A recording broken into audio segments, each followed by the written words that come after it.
here we have a look at the Samsung Diva. The Samsung Diva looks very much like the Samsung Corby, but there's a big difference. This one's made for girls only. Well, or metrosexual guys, I don't care. So what you can see on the front looks pretty much like what you're used to from Corby, except one big difference. No, it's not the screen. The screen is also a 2.8 inch screen, but what you got here in the middle is not a regular navigation key, it's a diamond. Yeah, it's a diamond. They are serious about it. So let's have a look at the plugs and how it looks from the side. Actually, here you do have two buttons. One of them is a camera button and one of them is a key lock, which is very handy for a touchscreen phone because you don't want it to start in your bag. On top, there is no plugs at all. On the left hand side, you can adjust the volume, and it's been set up also with a bag, so it's been integrated into the design. Fits pretty neatly. And what you got here, big surprise, we've seen that with all Samsung phones before, on this trade show of course. It's a micro USB plug, so yeah, finally industry standards. Welcome to Europe. Okay, let's have a look at the back.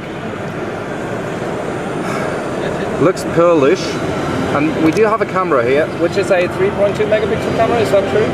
Yeah, 3.2 megapixel camera. Here's the back without the alarm. Oh, and now we have a look at the back without the alarm. We could actually steal this one, but all the girls I know already have phones. So thank you very much.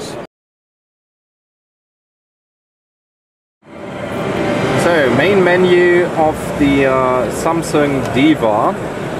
The Samsung Diva, although it's a lower mid-range phone probably, has 3 spaces that you can easily configure the way you like it. This is already pretty crowded with applications, but the very advantage of course is that you can run several things at the same time, and if you want to switch, for example, between Facebook and messaging and your music, all you do is just switch the spaces, and you can always operate like a single operation, or a single or even several applications. So how do you do that? You are opening this little slider that you have for widgets. Now you can scroll and look for what kind of widget you like. Of course, as we do a lot of twittering, I'm going to move the Twitter button in here. And there you go, there's our little Twitter widget. Takes a little time, but you shouldn't be in a hurry when using phones anyway. So this is, for example, where you do your twittering. I'm not going to sign in, I'm not going to show you my password. And now we move to the next frame. As you can see up here, there's 3 different frames. This is like number 2, or spaces. And now we set up CNN Mobile. So let's put in CNN Mobile. Also takes a little time. Checking the updates. Doesn't have an internet connection, does it? I'm not so sure about it. So this is, for example, where you could read. Oh, we do.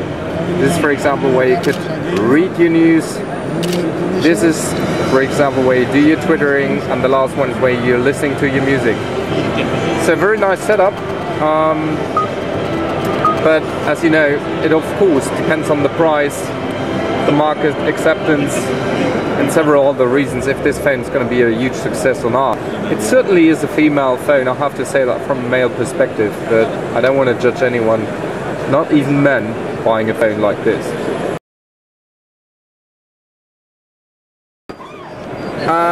So what makes this phone a girlish phone except of the looks on the back and maybe the white color on the front, which is still a very fashionable color? It is the way the menu's been handled.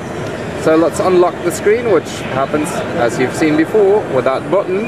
And now we're supposed to move the button a bit. Lock, hold the lock icon, and there we go. It's not like on Android or iPhone, you just hit the button and there you go, but it's a two-way system, so that should be safe. So let's get to the next female subject in this phone.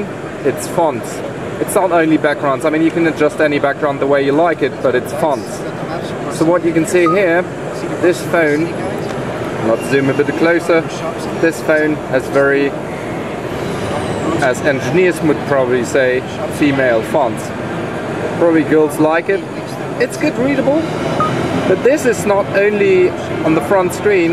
As you can see, wherever you are on this phone, it's always this font showing up. I guess we're not accessing the internet, are we? Success we do.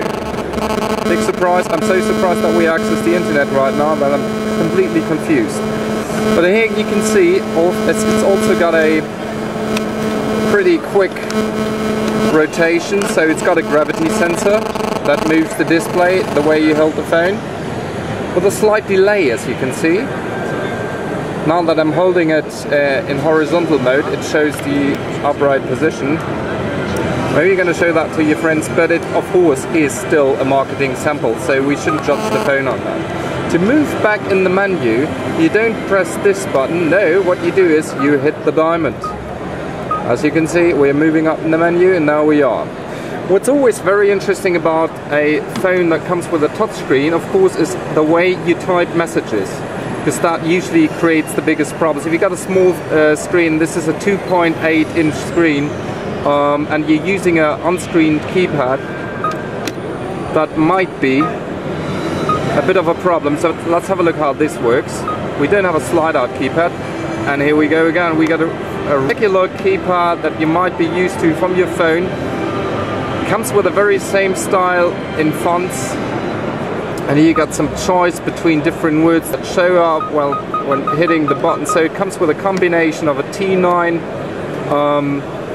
and of course the regular keypad. There's no QWERTY, if I can see that right. No, we do have a T9 switch on, switch off, and what we might do is also switch the languages. So you got the choice of some languages: Netherlands, that we got Italian, Spanish, French, German, and we do have English.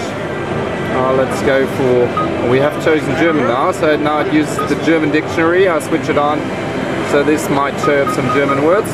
Let's give it a try. For the guys that can read German, yeah, and that's pretty much what I think about it. Okay, so, but don't get me wrong, I'm a guy, so I'm probably the wrong person to review the phone. We should send girls next time. Okay, let's get back. Actually, the phone is very, very quick. It's very responsive. Especially, it's giving you a very decent feedback. Once you hit the touch screen, it's got a very tough feedback. I've never felt such a tough feedback on a phone yet. So you always know that you press the button, even if it's accidentally. I'm really wondering how the vibration alert might feel. This thing's gonna wake you up at night. Okay, so let's have a look at the phone book. Everything's in. Let's have a short look at the music menu. Music, of course, is also a subject that you'd like to play in the background. There's a song called Beyond Samsung. I hope they don't take that for too serious. Okay, let's see. The music is playing. I can't really hear it yet, but there's so much noise around here. Now I do. You can also adjust the volume by pressing these buttons. Now let's look. Does the music also play in the background? Yes, it does. And it shows up being a little widget. Yet you can move on the front screen, as well as you may also install other widgets.